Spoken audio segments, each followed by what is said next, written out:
ওদালগুৰি সমষ্টিত প্ৰাৰ্থিত্ব বিচাৰি প্ৰাক্তন বিটিসি প্ৰধান সচিব ৰবিনসন মুছাহাৰীৰ আবেদন প্ৰাৰ্থিত্ব বিচাৰি আবেদন কৰিছে দলটোৰ কেন্দ্ৰীয় সাংগঠনিক সম্পাদক বিদাউ বসুমতাৰীয়ে ইয়াৰ পিছতে গৰম হৈ পৰিছে এতিয়া বৰভূমিৰ ৰাজনৈতিক বতাহ প্ৰাক্তন মন্ত্ৰী ৰিখন দৈমাৰী দুৰ্গ হিচাপে চিহ্নিত সমষ্টিটোত ৰবিনসন মুছাহাৰী আৰু বিদাউ বসুমতাৰীয়ে টিকট বিচৰাক লৈ চলিছে এতিয়া ব্যাপক চৰ্চা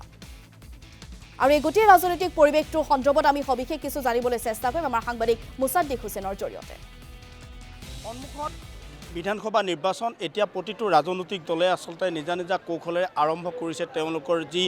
ৰাজনৈতিক কৌশল কি ধৰণে আসলতে তেখেতসকলে আসলতে দখল কৰিব পাৰিব আৰু ইতিমধ্যে বিটিআৰৰ যি 15খন আসন এই 15খন আসনৰ ভিতৰত 4খন আসন বিপিএফে 4খন আসন ইতিমধ্যে বিজেপিক দিছে আৰু আনহাতে বাকি 11খন আসনত বিপিএফে আসলতে প্ৰতিদ্বন্দ্বিতা কৰিব আৰু সমান্তৰালভাৱে মই এই মুহূৰ্তত আসলতে ওদালগুৰি বিধানসভা সমষ্টিৰ অন্তৰ্গত হৰিচিঙা পাৰিখতীয়া সমষ্টিত আছো আৰু এই হৰিকুনীয়া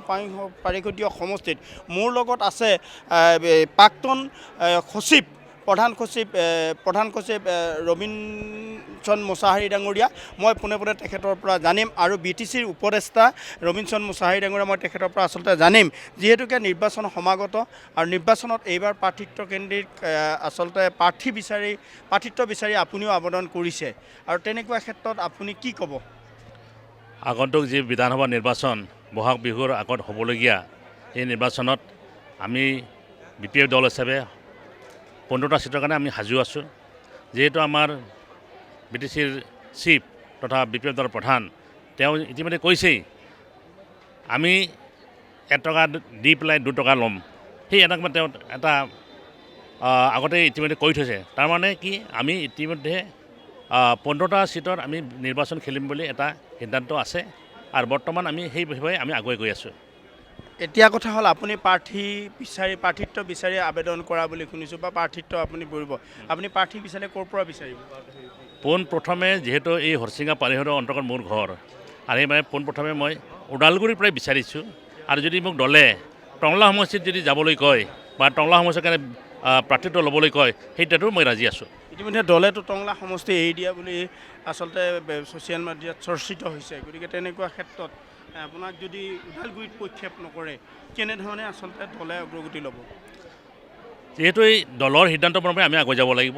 আৰু সেইকাৰণে আমি বৰ্তমান দলীয় হিচাপে যদিও ছ'চিয়েল মিডিয়া এইবিলাকত ওলাই আছে কথাবিলাক যে 15টাৰ ভিতৰত 4টা সমষ্টি এৰি দিয়া বুলি আৰু 11টা সমষ্টিত খেলিব বুলি অতি ওলাই আছে কিন্তু এতিয়ালৈকে আমাৰ দলৰ মজিয়াত এতিয়ালৈকে এই বিষয়ত কোনো আলোচনা হোৱা নাই